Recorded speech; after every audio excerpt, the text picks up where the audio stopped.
Bei ya mafuta inaendelea kupanda kwa kasi ikifikia kiwango cha juu zaidi tangu vita vya Marekani na Israeli dhidi ya Irani vilipoanza mwishoni mwa mwezi Februari mwaka huu. Hii ni baada ya ripoti kuibuka kuwa jeshi la Marekani linatarajiwa kumwarifu Rais Donald Trump kuhusu mipango mipya ya kuchukua hatua katika vita vya Irani. Kamandi kuu ya Marekani imetayarisha mpango wa wimbi la mashambulizi mafupi ya nguvu dhidi ya Irani katika hatua inayolenga kuvunja mkwamo katika mazungumzo na Tehran.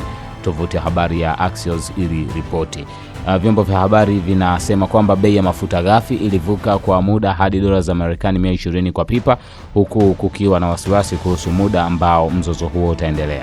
Hali hii pia inakuja baada ya taarifa kuibuka kwamba Rais wa Marekani Donald Trump alijadiliana na kundi la wakuu wa makampuni za nishati Jumanne kuhusu uwezekano wa kuendelea kwa miezi 6 kadhaa ya kizuizi cha Marekani dhidi ya bandari za Irani na usafirishaji wake. Irani inavuruga usafiri kupitia mlango bahari wa Hormuz, ambapo takribani thuluthi moja mafuta na gesi ya dunia hupita katika nyakati za kawaida, na vizuizi hivyo vinaendelea kuwepo licha ya kusitishwa kwa mapigano ya muda. Hii ni A Digital, endelea kutufuatilia. It's Breaking Kali, mnyama mkali.